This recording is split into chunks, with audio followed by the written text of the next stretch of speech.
one of our key highlights for today, and that will be our keynote speech by Dr. Armstrong Ume Takang, CEO, Ministry of Finance Incorporated. I'll quickly read his profile and then we'll welcome him up on stage. Dr. Armstrong Ume Takang is the Chief Executive Officer of the Ministry of Finance Incorporated, MOFI, Nigeria's leading institution managing the federal government's investment assets. With over 25 years of experience in technology, private equity, and investment management, Dr. Armstrong is a visionary leader dedicated to achieving sustainable growth for Nigeria through strategic investments and innovative financial solutions. Before assuming his current role, Dr. Armstrong served as the special advisor to the Honorable Minister of Finance, Budget and National Planning, where he led major transformative initiatives. He played a pivotal role in evolving MOFI into a world-class private equity and venture capital entity, managing over $40 billion in assets. Additionally, he led the design and implementation of Project Lighthouse, a groundbreaking data analytics platform that significantly boosted the federal government's revenue generation capacity. Dr. Armstrong's expertise spans a diverse range of sectors, including transportation, banking, insurance, healthcare, education, and government administration. His career has seen impactful leadership across Africa, Europe, and the United States, including positions at KPMG and significant contributions to national development projects, such as the Integrated Financial and Economic Management Information System, IFEMIS, and the Voluntary Assets and Income Declaration Scheme, VAIDS. An alumnus of the University of Hull, UK, Imperial College Business School, London, and Harvard Business School, Dr. Armstrong holds a BSc and PhD in computer science. He is also a certified expert in private equity and venture capital. His board positions include esteemed companies in Nigeria and the United States, where he continues to drive innovation and sustainable growth.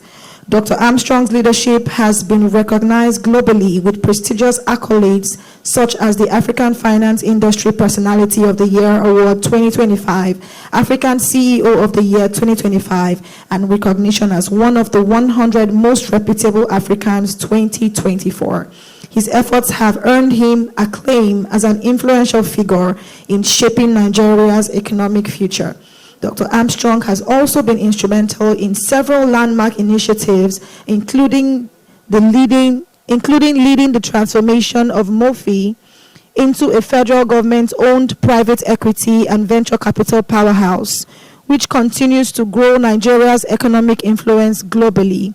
He spearheaded the development of Project Lighthouse, significantly enhancing Nigeria's tax collection capabilities, and oversaw large-scale national projects such as the Integrated Payroll and Personnel Information System, IPPIS, the ICT components of the Economic and Financial Crimes Commission, EFCC, and the Nigeria Financial Intelligence Unit, NFIU.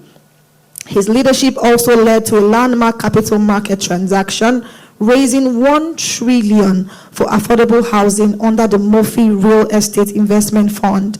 Dr. Armstrong holds board memberships with several prestigious organizations, including the Nigerian Consumer Credit Corporation, Nigerian Mortgage Refinance Company, and multiple electricity distribution companies in Nigeria, including Yola, Ibadan, Benin, Kano, Port Harcourt, and Abuja electricity distribution companies. Dr. Armstrong is committed to driving national development through transparent, efficient management of Nigeria's public assets and fostering sustainable economic growth. His leadership continues to inspire change, both in Nigeria and beyond. Ladies and gentlemen, with a standing ovation, if you may, please help me welcome the CEO, Ministry of Finance Incorporated, Dr. Armstrong Ume Takang, to give his keynote speech.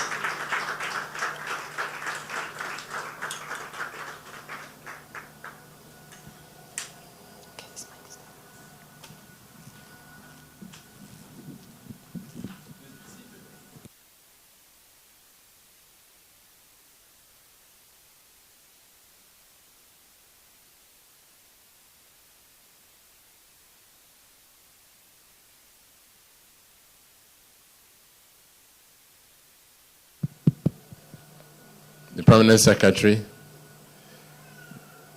the CEOs and partners, distinguished guests, the media team, and let me acknowledge my wife, whom I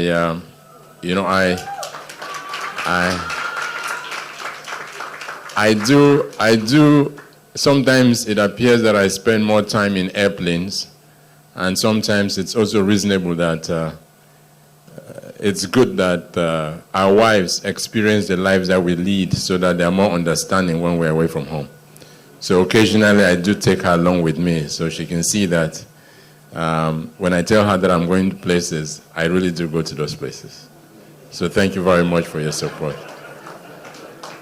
I also want to acknowledge my brother, Dr. Emeka, who is the ED at Family Homes Funds. I'm sure they're one of the headline companies for this program. You know, today and this event for me is special in a number of ways. My journey in my professional career in Nigeria actually started here in Lagos over 25 and a half years ago. That was when the current president was in his first year as governor. And as part of the changes that he wanted to make in the state, he charged us with the responsibility of building a platform that would allow the states to ensure that they can mobilize revenues to invest in a lot of the infrastructure projects that we see today. So for those of you who are here and old enough, there was a project at that time called the Global Computerization Program.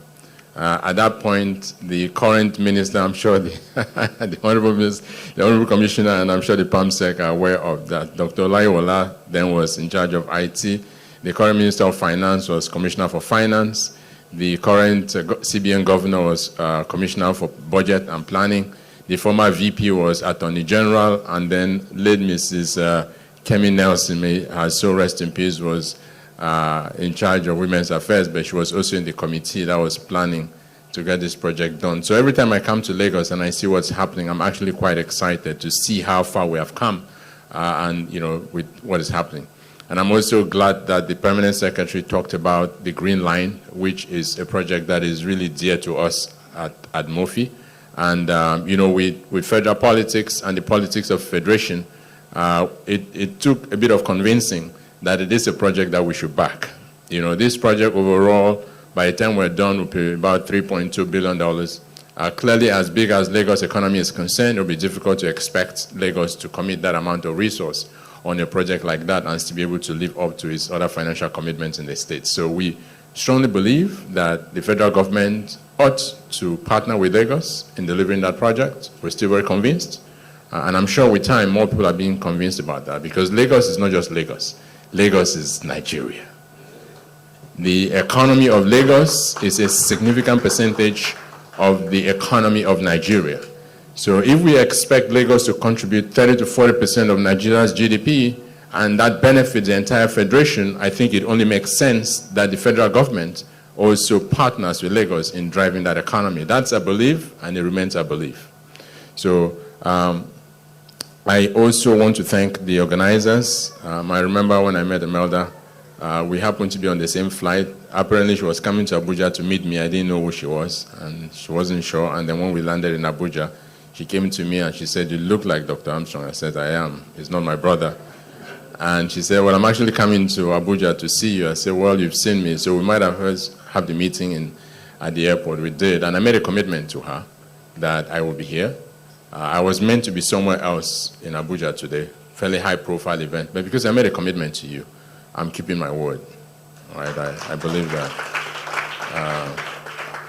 I know we now live in a society where people don't really, you know, when you say you keep your word, people don't believe it. I remember I met a professor from Harvard, and we met, and she told me that she would like me to come and speak at Harvard. And I merged the meeting to speak at Harvard and a trip to Malaysia, so that I would fly to Boston. From Boston, I'll fly to Hong Kong, go to Malaysia, speak, and then come back to Nigeria. It turns out that the meeting was supposed to go to Malaysia. Again, it has to do with Green Line, by the way. I'm sure you know the trip that Lamata and Co. took to Malaysia. So we couldn't make the trip to Malaysia. But because I kept my word to her, I flew to Boston. I left Nigeria on Friday morning. Fortunately, I took BA and I got to Boston that night, Friday.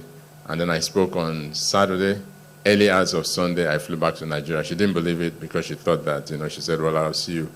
I'll believe it when I see you. So I think it is important that we keep our word, and which is what brings me to the point that was made earlier about when developers take people's money to deliver a property, and then they come back and they give you excuses. I believe that that is one of the major killers. It will be the major killer of the industry.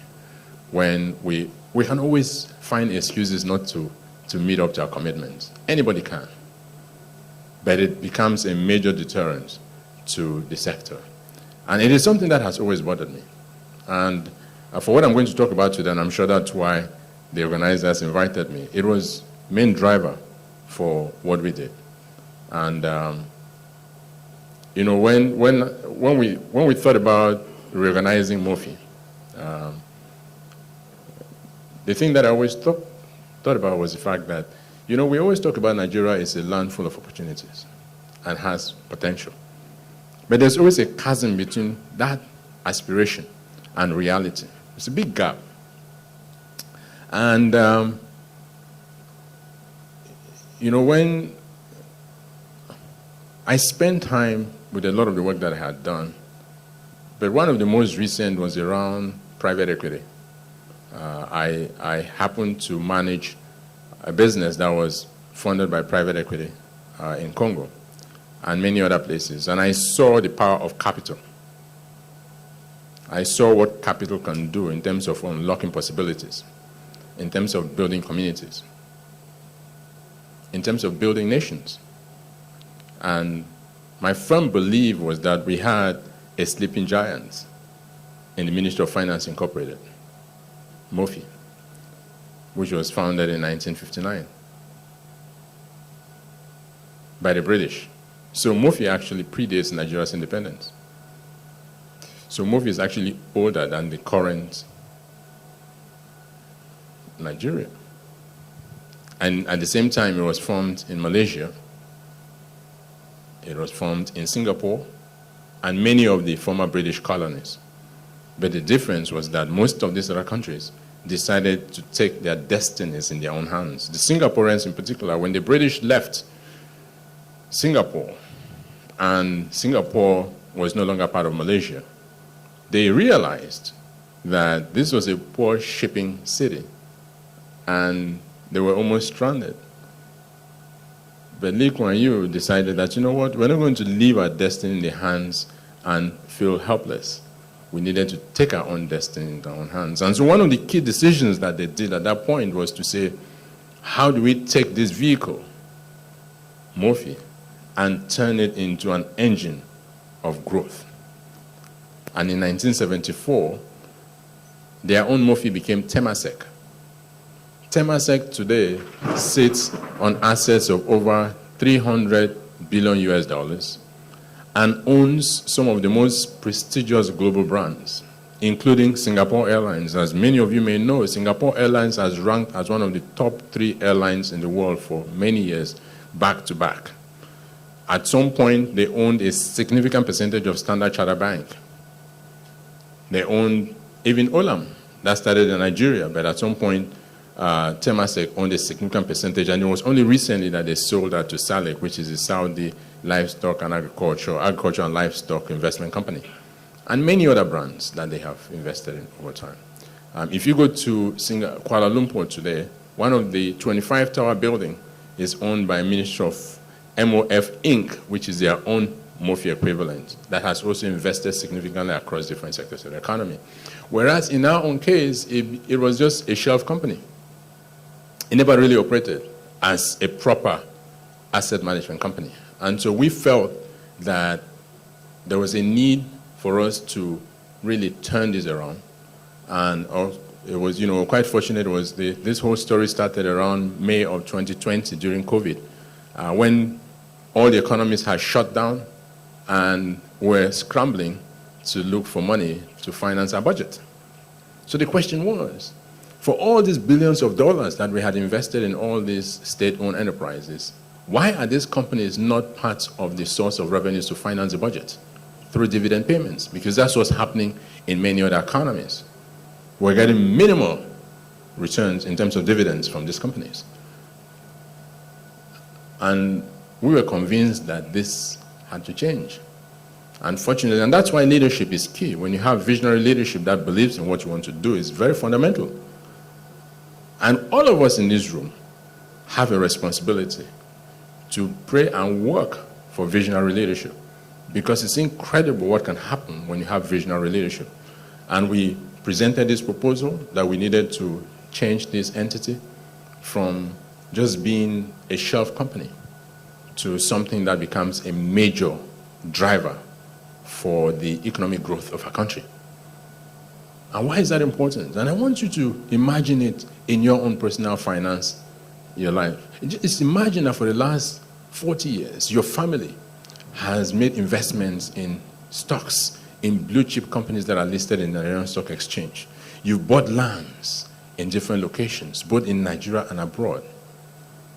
But you've not really spent time to think about the land that I bought in Lekki 20 years ago.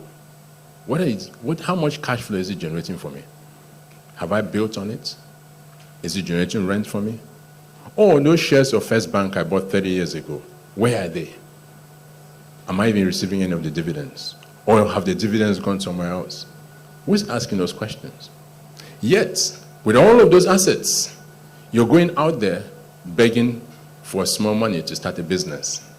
And when people agree to give you a loan, they give you at exorbitant interest rates because they think you are high risk. Why? Because they do not even know what your financial status is. They don't know how much assets you own. That's the situation. That was the situation with us. That we're going out there to borrow money from people who actually are holding our money. It's like somebody holds your money and you come to borrow from them and they lend it to you, lend your own money to you at exorbitant interest rates. Right? Unfortunately, at that point, we made a proposal that we needed to restructure the entity so that it becomes an aggressive, value-oriented entity to be part of our economic story. We had that approved. It was not without fights, and that fight continues even as today. Right? A lot of people who resist change. That's a fact. But it's okay, because if you're not doing something positive, people will not resist it. So resistance shows that you're doing something positive, and so we're okay with that. And so fast forward 2023, the new MOFI was born. And had a governing council that the president chairs, has the board that former Minister of Finance chairs, and then myself as the CEO. Now, at that point when we started, in fact, when we started initially and did an inventory of how much federal government owns, believe it or not, on record, we only owned 1.25 trillion naira of assets. That's all the records show that we own as a country. You won't believe that. Whereas our railway alone, we had borrowed billions of dollars to build the railway lines. But on record, it was showing that Nigerian Railway Corporation was only worth 350 million naira. Right? And so that was just a tip of the iceberg of why it was important for us to change our economic architecture. And so we moved from 1.25 trillion naira, did a preliminary cut of it along, using the likes of PwC, EY, and then we moved to about 5-point-something trillion naira. Did more work and landed at about, by 2023, February, when the organization was launched, it was 18.2 trillion naira. And so we now engaged McKinsey to work with EY, to work with PwC, and ourselves to develop a 10-year strategic plan. And so part of that 10-year strategic plan was to grow that asset base to 100 trillion naira within 10 years. Because we know that with that type of balance sheet, there's a whole lot that can be done. And I'll tell you why that is important. Why such a balance sheet is important. For those of you in business, you know what a balance sheet means. Right? We needed a national balance sheet, a consolidated balance sheet that shows our financial strength, because it allows us to have access to capital that we will not otherwise have access to. It allows us to have access to capital at cost that is far below market rate. It allows investors to have confidence to partner with us because they see our financial strength that is reflected in our balance sheet. And so that was something that we felt that we needed to do. And when we launched in February 2023, we had some specific things that we needed to do. We said we're going to focus on 3 things. One is to establish what the federal government owns in terms of across different asset classes. The second was to say, let's take all of these corporate entities where we own shares in, government-owned enterprises where we own controlling shares, and government-linked companies where we own minority but significant shares in those entities. For instance, Transcorp, we own 11% of Transcorp, 11.04% of Transcorp Hilton. As an example, we own a 10% share in Eswatini Sugar in Eswatini, and a few others as well. And we felt that we needed to be able to say, how do we professionalize how these entities are run so that they focus on delivering impact, but also delivering sustainable risk-adjusted returns, because it's important. But up until this point, many of the companies didn't feel that they have to deliver dividends. Can you imagine if you owned shares of any bank listed on the Nigerian Stock Exchange and they're telling you stories that you don't work there, you're not a contractor, you don't make money from there, and every year they tell you that they're not giving you dividends? Why do you have shares in the company? You have no business owning shares if they're not giving you dividends, because that's the only value that you derive from owning that share. But that was what was happening, and still to some extent happening today, where a lot of those entities do not feel that they need to deliver dividends to government. And we said, no, that cannot happen. If we own shares in the entity, the board and the management of that entity have a responsibility to create value, and part of that value has to come back to government in the form of dividends. So that was the second. The third was to mobilize capital at scale. Now, what does that mean? It means that government has some priority areas that it has responsibility for. Housing, which is what we're discussing today. Government has a responsibility as a social first, even before economic or financial, to provide housing for its people. And it requires huge amount of capital. Now, it depends on who you speak to. The deficit range 20 million, it doesn't really matter. But the fact remains that at the moment, we need to be building between 750,000 to 1 million homes a year to bridge that gap over time. And when you think about the fact that every year our population is growing, so every year that we fail to do that, we're increasing that gap by about 900,000. Because all records indicate, most records show that we're not building more than 100,000 homes a year. So think about the fact that you're supposed to be building about 750,000 to 1 million, but you're only doing 100,000.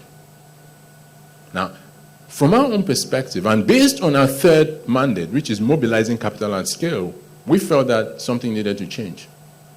Some of you may be owners or you work in primary mortgage institutions, but one thing that was very clear to us was that those institutions were at the brink of collapse because there was not enough liquidity for them to continue to write mortgages. They were licensed to write mortgages, but there was not enough liquidity. Because if you think about the fact that the effective lending rate, the MPR, is at 27.5%, and the minimum lending rate by banks is about 30%, because they add maybe 300 basis points to the MPR to be able to lend, and the maximum they give you is 5 years. Clearly, that was not going to be feasible for most of these primary mortgage banks, and even for the borrowers. Yes, a few people got financing from them, but really and truly, that's not a mortgage. You know, you're borrowing at 28 to 30% with a tenure of 5 years. Really, how many people can afford that? It doesn't even make any sense. And so we felt that, now, if you do that, it means you're constraining the rate at which developers can go borrow money to build houses. Because the number of people that can afford to buy those houses is also limited. Because if you're relying on only cash buyers or people that can borrow at those predatory rates, then you're reducing the number of people that can afford that. And we felt that that needed to change. That we're not going to compete with the primary mortgage banks. On the contrary, we need to create liquidity for them to on-lend and write those mortgages. We're not going to compete with developers. On the contrary, we'll provide liquidity for them to confidently know that if they use their own resources to borrow, to build houses, there will be buyers who have access to finance. For Nigerians, our view is that the home ownership is a fundamental human right. It's a fundamental human right. Now, given the reality of the fact that you have a 27.5% NPR, an effective lending rate of about 30%, you can't force a bank to lend at single digits or even 12%. You can't. Because the market realities do not allow that. And so our view was, how do you creatively merge the responsibility of government to catalyze different sectors of economy, to use its sovereign leverage and the access to cheaper financing and merge it with the liquidity that exists in private sector. So you create a combo financing package through blended finance. So we went to the president and said to him, Mr. President, you made a campaign you made a promise during the campaign that you're going to open up the mortgage space and provide mortgages for Nigerians. This is your chance to do it. So we said, this is what we'd like to do. We would like to combine government money at almost zero interest rates with private sector money that is benchmarked against the bond rates of the capital market, so that by the time you combine the interest rate, we want it to land around 12%. Even though we've reduced it to even further than that. So we got approval to raise a fund that leverages on blended finance of up to 2 trillion naira. And he approved it. I thought you'd clap for that. You're in Lagos. Let's not only criticize our leaders, but when they do something that works, let's also acknowledge it. I tell you, there are not very many people, and I've worked with quite a good number of presidents, there are not very many presidents who have such an audacious vision and be able to make such a commitment. He committed to us setting up a fund of up to 2 trillion naira, and government would provide a seed capital of up to 20% of that, which was 400 billion. And he approved it. So that was the start of this journey of the MOFI Real Estate Investment Fund that was spearheaded by the president, and the Minister of Finance took it as a personal project to make sure it happens. Even this morning before I came here, he and I were chatting on the fact that we needed to ramp up uptake of that. So we went to the capital market and said, he personally spoke to, pretty much became the marketer. We spoke to almost all the pension fund administrators. Why is that important? Why is that important? And I'm glad that the commissioner kept talking about the finance people. We need to be very innovative and creative in terms of how we use our financial resources and our architecture. Today, the pension funds, which are all monies, your money, Nigerian monies, is over 20 trillion naira. 80% of that money is being used to buy treasury bills, fixed income securities. That's not what pension funds are meant to be used. Pension funds are meant to be used for long-term financing, infrastructure, roads, rail, housing, things that benefit Nigerians. After all, that is why you're saving the money. So that not only is it providing security for your retirement, but it should also be invested in things that you need as of today. Good quality road, rail, waterways, electricity, housing. We must make sure that we use those resources to invest in these areas. And our view to the pension fund administration and PENCOM was the fact that we cannot continue to use people's retirement just to buy T-bills and bank deposits. How does it benefit you and I? How does that benefit us? But I can understand from their point, their own point. The question is, what are we bringing to them to invest in? So it came back to us to say, bring us good deals to invest in. So we said, okay, that's good. So we're going to come back to you with an MRIF. And what is that MRIF? We in government will mobilize resources to de-risk this fund and take a first loss position So we would have to lose all our money before you lose money. But at the same time, we want you to partner with us, bring your own money, we'll combine it so that the effective interest rate is below that, but you still get returns that are commensurate with market rates. Why is it important for us, government? The more houses we build, the more jobs are created. The more we sustain the primary mortgage banks, the more we sustain developers. And these are all entities that will pay the company income tax that keeps government going. The jobs that are going to be created are the jobs that will not only ensure that Nigerians can take care of their families, take care of themselves, and have a bright future, but the personal income tax will also go to the respective states. So everybody wins. So it may look like we're losing something by giving away money, government money, at those concessionary rates. But the real benefit for government is the bigger shareholder. And we also work on the principle that government is the senior shareholder of all enterprises in Nigeria. Let me repeat myself.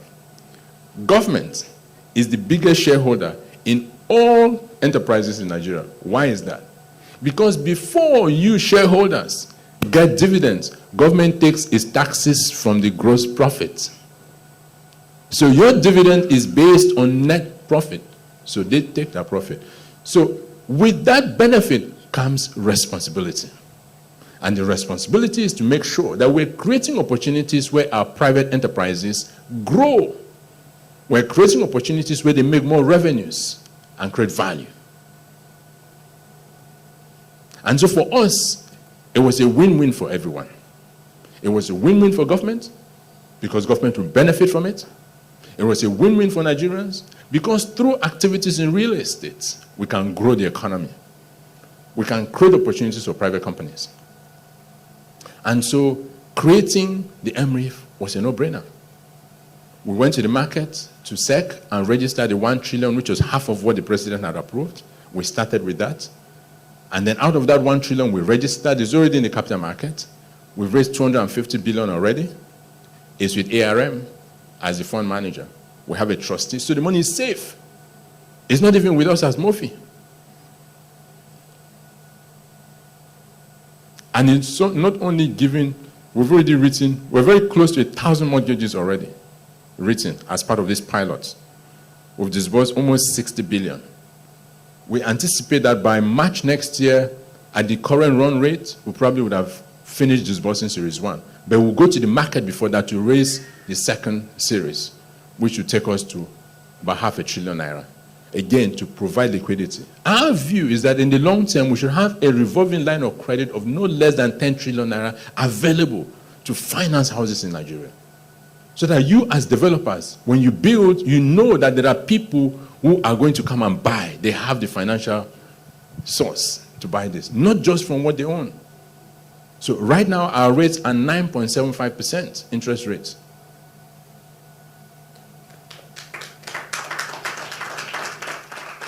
You like goodies, but when you see them, you don't seem to recognize them. I said our rates are 9.75%. And you can borrow your tenure up to 25 years, depending upon your age. Yes. And it's real.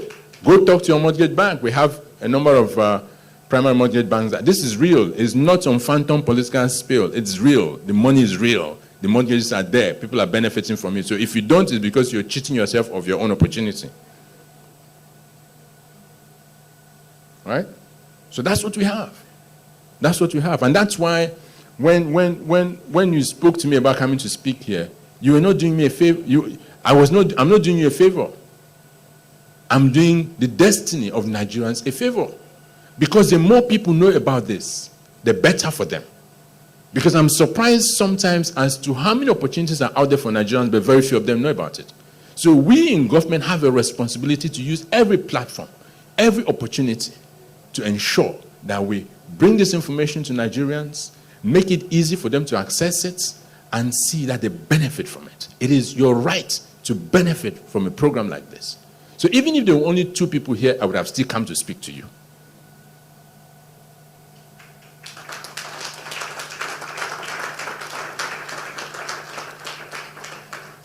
And so when you talk about going back to basics, for us, that's what it means, going back to basics. It is about saying that we cannot continue as a people to be going through the Sahara Desert, through the Atlantic Ocean, to go and look for things in other countries that are in our own country.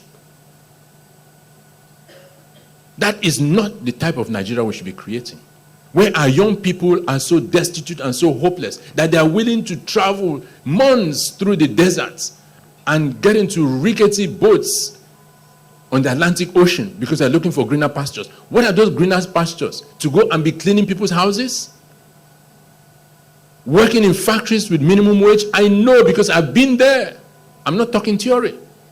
I know what I did as a student. I used to wake up at 5 a.m. to go do a cleaning job on a bike on a snowy road. I will fall a couple of times before I get there. And I still have to come back and go to class at 7 a.m. Is that the future we want for our people? Whereas the same people that are supposedly creating those opportunities are taking the resources from here. Think about the rail lines in Nigeria. Most of those rail lines, the connection was from the source of raw materials right up to the ports. They didn't go to the villages that were not relevant, because they saw our countries as a source of raw materials to drive their own economies. I went to Malaysia, I saw the same thing. So we cannot continue to go somewhere else to be looking for things that we have in our own country. We just need to be creative. We need to be ingenious. The PAMSEC was showing all of those opportunities on there. What the green line, I know, today is not about the green line, but I want to talk a little bit about it. When this opportunity was brought to us, I had to go back to federal government to convince them that yes, this is Lagos State. It's on Lagos land. But this is fundamental for the growth of the economy. That corridor is one of the fastest growing middle class corridors anywhere in the continent. And by putting a rail line there, you're opening up incredible opportunities. The transit-oriented development that you're going to open up in that corridor is unmeasurable. And so for me, it was a no-brainer. It was a no-brainer. So that's why I had to go back and got the check, China Harbour, to convince them to invest in the pre-feasibility, because I knew that if I came to Lagos and go to federal government to finance that, I would just delay it. So the best way was to go and convince them why they should get money to finance that. And they did, and I came back to Lagos and I said to the governor said, prove to me that you guys can do it. Came back to them after 3 months and we showed them the feasibility about what we had done. And he began, they started becoming convinced about it. Went back to federal government, asked for it to be included in the budget, which was included. And then went back and said we needed sovereign guarantee. We got $2 billion worth of sovereign guarantee from federal government. And now we're working, because, contrary to other projects that you see that take so many years, we don't want that to happen. We want to make sure that before we break ground, we have all the money in the bank, so that nothing will stop the project from not only starting, but being completed. And that's why I was glad about what the PAMSEC said. Even the Honorable Commissioner talked about the fact that this is a project that for us is a game changer. It will be a template of how federal government can partner with state governments to deliver projects that none of them on their own can deliver. And that's why we feel confident about the housing, about MREF. We'll be going back to the market to raise more money. So all I say to you here is that for Lagos State, thank you for being not only the center of excellence by, in words, but in deed. Because when we talk about projects in the real estate space, Lagos is leading the way. We see that as you open more corridors, you're demonstrating that Nigerians, Lagosians, or the residents of Lagos can own their own home and not only become a home for them, but it's an investment structure. It is a legacy structure for their families and generations thereafter. It is also a place where developers can see a piece of land along any of these transit corridors, whether it is the one that the waterways are opening up, the ones that the rail is opening up, and other infrastructure developments will be opening up. They see that this is an opportunity for them to go there and develop properties, and people have a need to go to those places that they would not have gone otherwise. So developers have that opportunity. And on the MREF, we have an offtake guarantee element of it, which means that when you go to the bank and you want to borrow money to develop the property and they ask you, give me a guarantee that you have buyers, you can go to MREF and MRIF will give you an offtake guarantee provided you meet all the conditions of up to about 3-point-something billion naira per project as a single obligor unit. Right? So for us, these are things that are game-changing. And I'm glad that we're in Lagos that is leading the way of doing that. I'm glad that we're rethinking how we deploy and deliver infrastructure projects. That's going back to basics. We're rethinking it. And I can say to you confidently that we have no reason to be going to other places to look for what we have in our country. We have none.